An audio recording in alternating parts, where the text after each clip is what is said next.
Welcome, and thank you for joining me for another new moon video.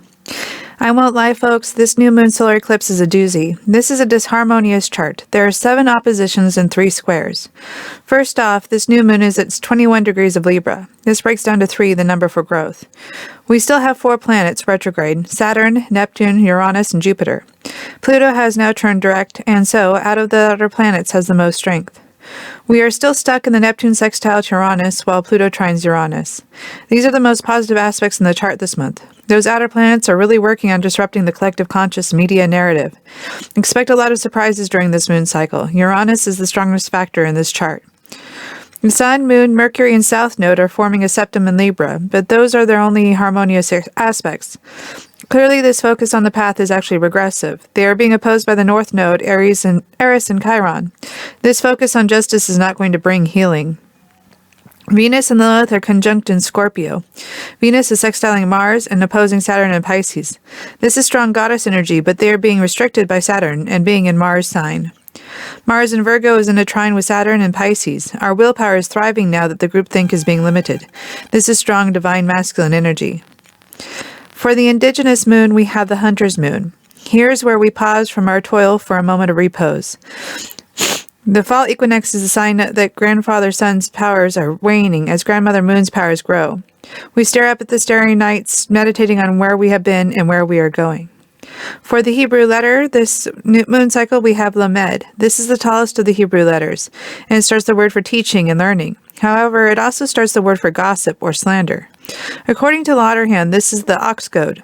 The ox represents the tamed bull or animal nature of our lower self.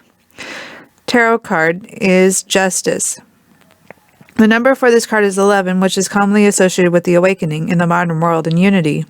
Known as the faithful intelligence, it represents that our subconscious is always working to improve us.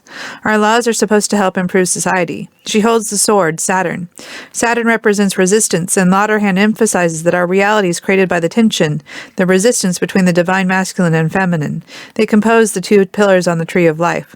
The sword of severity is a tool by which you delineate what you want, Jason Lotterhand says. For the fairy oracle card for this new moon, I pulled Gawacha. This is the fairy of unexpected surprises. He strikes when we have become unacceptably rigid in life. I love the 2 examples in the guidebook. We can win the lottery, or a meteor could hit our car. Either way, this is a time of disorientation and confusion, usually occurs as we adjust to our new abrupt circumstances.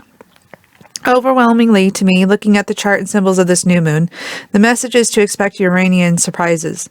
Things may appear one way and take a really odd turn. Pluto's strong influence, being the only direct outer planet, also suggests that there will be endings and limitations. Keep in mind, we are also coming up to a lunar eclipse in Taurus that is closing out the energy of the last 2.5 years of the North Node in Taurus. That apex of energy for this moon cycle has even more disharmonious energy. So we have a rough patch this month when it comes to energy. Next month is a little bit more balanced, but it won't be until December that we get into harmonious energy again. I just wanted to give you a bigger picture point of view. I always like to know how long challenging energy will last, so I can plan accordingly. The next shift in energy after December will be in January, when a lot of the planets go direct. For this moon cycle, I am primarily working with 2 stones. The first one is pretty easy to find, and it's called smoky quartz. I have pictured here a smoky quartz generator. The piece doesn't necessarily need to be a generator, but I use this one in a lot of grids. This is a great stone for transmitting energy. So when energy is tense and heavy, as it is with this moon cycle, you can transform it into light energy. The second stone I am working with is black Lemurian jade. This is a more rare stone, but I love the pyrite in this stone. To me, this is a piece of hope, reminding us there's always light even in the darkness. One of the few guarantees in life is change. If times are difficult, as they are now, things will change. Positive energy will return. This is merely the cycle of life as a human.